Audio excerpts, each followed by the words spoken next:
Hello friends, welcome back to our channel. ഇന്നത്തെ നമ്മുടെ recipe എന്ന് പറയുന്നത് സോയ വെച്ചിട്ട് ഉണ്ടാക്കാൻ പറ്റുന്ന നല്ല ടേസ്റ്റി ആയിട്ടുള്ള ഒരു ഈവനിങ് സ്നാക്കാണ്.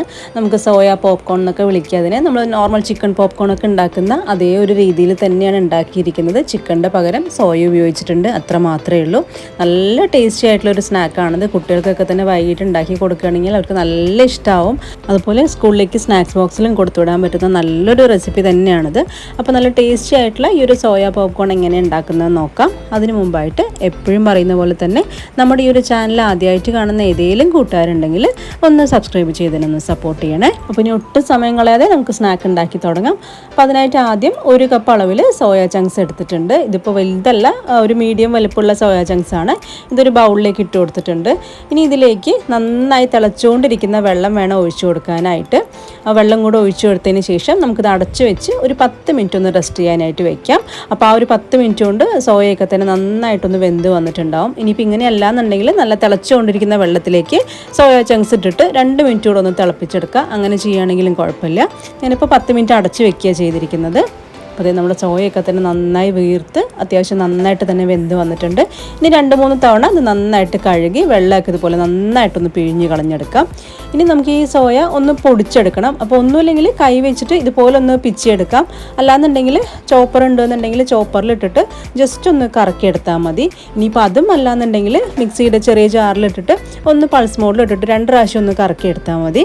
മിക്സിയിൽ നമ്മൾ അടിച്ചെടുക്കുമ്പോൾ പേസ്റ്റ് പോലെ ആവരുത്, അത് പ്രത്യേകം ശ്രദ്ധിക്കണം. ഒന്ന് ചതഞ്ഞ് കിട്ടാൻ മാത്രമേ പാടുള്ളൂ. അപ്പോൾ ചോപ്പർ ഉണ്ടെങ്കിൽ അങ്ങനെ തന്നെ ചെയ്യുക. അപ്പോൾ നമുക്ക് വേണ്ട കറക്റ്റ് ആ ഒരു ടെക്സ്ചറിൽ തന്നെ ഇത് കിട്ടിക്കോളും. ഇത് കണ്ടില്ലേ, ജസ്റ്റ് ഒന്ന് കുത്തിച്ചതച്ചെടുത്ത ആ ഒരു ഫോമിലേക്ക്, അത്രയേ ഉള്ളൂ. നമ്മൾ ചിക്കനൊക്കെ തന്നെ വേവിച്ചിട്ട് ഒന്ന് പൊടിച്ചെടുക്കൂലേ, ആ ഒരു ഫോമിലേക്ക് പറ്റുള്ളൂ.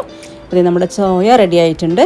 ഇനി നമുക്ക് വേണ്ടത് ഉരുളക്കിഴങ്ങാണ്. അപ്പോൾ മീഡിയം വലുപ്പത്തിലുള്ള 2 ഉരുളക്കിഴങ്ങ് ഒന്ന് പുഴുങ്ങിയെടുത്തിട്ടുണ്ട്. ഇനി നമുക്ക് ആ ഒരു ഉരുളക്കിഴങ്ങിൻ്റെ ചൂടോടുകൂടെ തന്നെ നമുക്കൊന്ന് ഉടച്ചെടുക്കണം.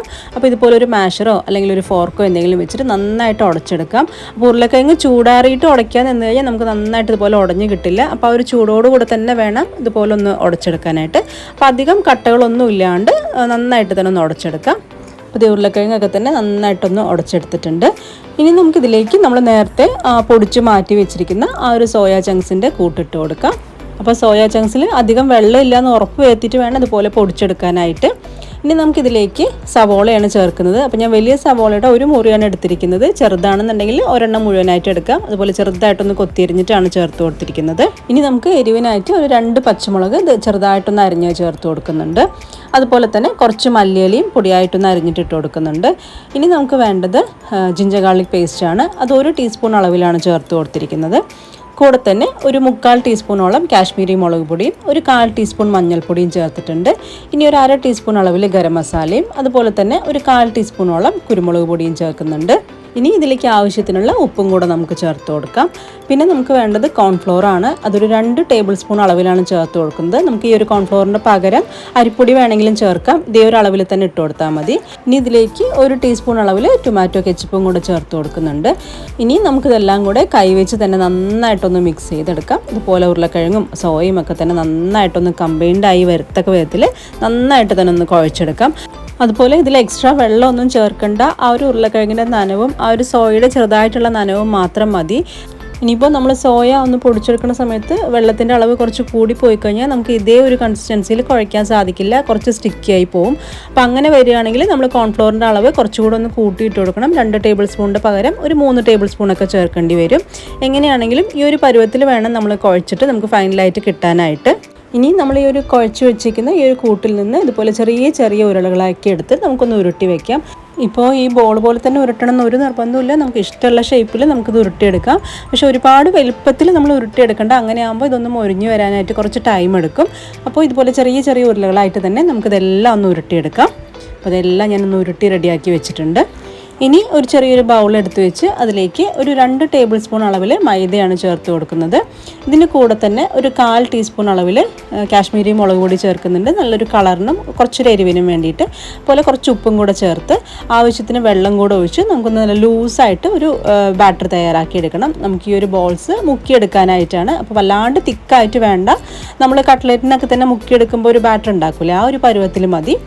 അപ്പോൾ റെഡി ആയിട്ടുണ്ട്. ഇനി നമുക്ക് വേണ്ടത് ബ്രെഡ് ക്രംസ് ആണ്. ഒരു 2-3 പീസ് ബ്രെഡ് എടുത്തിട്ട് ഒന്ന് ചൂടാക്കിയതിന് ശേഷം ഒന്ന് പൊടിച്ചെടുത്താൽ മതി.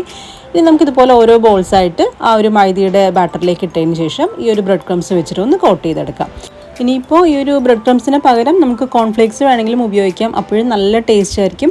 കോൺഫ്ലേക്സ് എടുത്തിട്ട് ഒന്ന് പൊടിച്ചെടുത്തതിന് ശേഷം ഇതുപോലൊന്ന് ബ്രെഡ് ക്രംസ് പൊതിയുന്ന മാതിരി ഒന്ന് പൊതിഞ്ഞെടുത്താൽ മതി.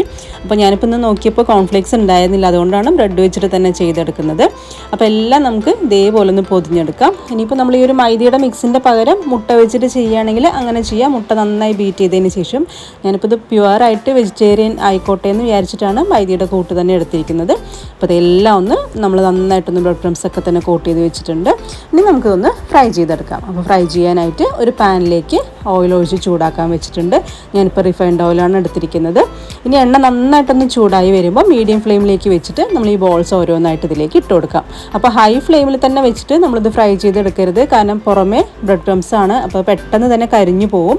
അപ്പോൾ അതുകൊണ്ട് തന്നെ നന്നായിട്ട് എണ്ണ ചൂടായതിന് ശേഷം മീഡിയം ടു ലോയിലേക്ക് വെച്ചിട്ട് വേണം നമ്മളിത് ഇട്ട് കൊടുക്കാനായിട്ട്. ഇനി ഇതുപോലെ തിരിച്ചും മറിച്ചും ഇട്ട് കൊടുത്ത് നല്ലൊരു ഗോൾഡൻ ബ്രൗൺ ആകുന്ന വരെ തന്നെ ഫ്രൈ ചെയ്തെടുക്കാം. ഉള്ളിലത്തെ കാര്യങ്ങളൊക്കെ തന്നെ അത്യാവശ്യം കുക്കായതുകൊണ്ട് ഉള്ളി വേവാനായിട്ട് ടൈമൊന്നും വേണ്ട, നന്നായിട്ടൊന്ന് മുരിഞ്ഞ് കിട്ടിയാൽ മാത്രം മതി. അപ്പോൾ അതുകൊണ്ട് ഇതുപോലെ തിരിച്ചും മറിച്ചും ഇട്ട് ഇതുപോലെ നല്ലൊരു ഗോൾഡൻ ബ്രൗൺ ആയി വരുമ്പോൾ നമുക്കൊന്ന് കോരിയെടുക്കാം. പിന്നെ ഈ ഒരു സ്നാക്ക് ഒട്ടും തന്നെ എണ്ണ കുടിക്കുന്നുള്ള ടെൻഷനേ വേണ്ട, എണ്ണ തീരെ കുടിക്കില്ല. മീഡിയം ടു ലോയിൽ തന്നെ വെച്ചിട്ട് ഫ്രൈ ചെയ്യണം, കരിഞ്ഞു പോകാതിരിക്കാൻ, അത്ര മാത്രമേ ഉള്ളൂ. അപ്പോൾ നമുക്ക് ഇതേപോലെ തന്നെ എല്ലാം ഒന്ന് ഫ്രൈ ചെയ്തെടുക്കാം. വളരെ പെട്ടെന്ന് ഉണ്ടാക്കാൻ പറ്റുന്നൊരു സ്നാക്കാണ്. ആ ഒരു ഉരുളക്കിഴങ്ങ് ഒന്ന് പുഴുങ്ങിയെടുക്കേണ്ട ടൈം മാത്രമേ വരുള്ളൂ. പിന്നെ പെട്ടെന്ന് തന്നെ കുഴച്ചെടുത്തിട്ട് നമുക്ക് ഉണ്ടാക്കിയെടുക്കാൻ പറ്റും. അങ്ങനെ നല്ല ടേസ്റ്റി ആയിട്ടുള്ള നമ്മുടെ സോയാ പോപ്കോൺ ഇവിടെ റെഡി ആയിട്ടുണ്ട്. കാണുമ്പോൾ ശരിക്കും ആ ഒരു ചിക്കൻ പോപ്കോണിൻ്റെ ആ ഒരു ലുക്കൊക്കെ തന്നെയാണ് ഉള്ളത്.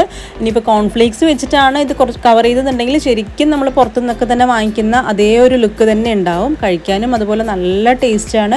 അപ്പോൾ വെജിറ്റേറിയൻസ് ഒക്കെ തന്നെ മസ്റ്റായിട്ടും ട്രൈ ചെയ്യേണ്ട ഒരു സ്നാക്ക് തന്നെയാണിത്. നമുക്ക് പെട്ടെന്ന് വീട്ടിൽ ഗസ്റ്റൊക്കെ വരികയാണെന്നുണ്ടെങ്കിലും അതുപോലെ വൈകിട്ട് ചായയുടെ കൂടെ ആണെങ്കിലും കുട്ടികൾക്ക് ടിഫിൻ ബോക്സിൽ കൊടുത്തുവിടാനാണെങ്കിലും ഒക്കെ തന്നെ നല്ലൊരു സ്നാക്ക് തന്നെയാണിത്. എല്ലാവർക്കും ഈ ഒരു സ്നാക്കിൻ്റെ ടേസ്റ്റ് ഇഷ്ടാവുകയും ചെയ്യും. സോയ കഴിക്കാത്തവർക്ക് പോലും ഇതുപോലെ ഒരു സ്നാക്ക് ഉണ്ടാക്കി കൊടുക്കുകയാണെങ്കിൽ അവർ തീർച്ചയായിട്ടും കഴിക്കും. അത്രയ്ക്ക് ടേസ്റ്റി ആയിട്ടുള്ള ഒരു സ്നാക്കാണിത്.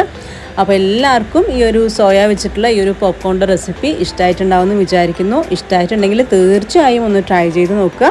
അതിനുശേഷം നിങ്ങളുടെ അഭിപ്രായങ്ങൾ കമൻറ്റ് ബോക്സിലൂടെ തന്നെ അറിയിക്കും കൂടെ വേണേ. പിന്നെ പറ്റുമെങ്കിൽ ഫ്രണ്ട്സിനും ഫാമിലിക്കും ഒക്കെ തന്നെ ഈ ഒരു റെസിപ്പി ഷെയറും കൂടെ ചെയ്ത് കൊടുക്കണേ. അപ്പോൾ ഇനി നമുക്ക് വീണ്ടും നല്ലൊരു റെസിപ്പി ആയിട്ട് കാണാം. എല്ലാവർക്കും ബൈ.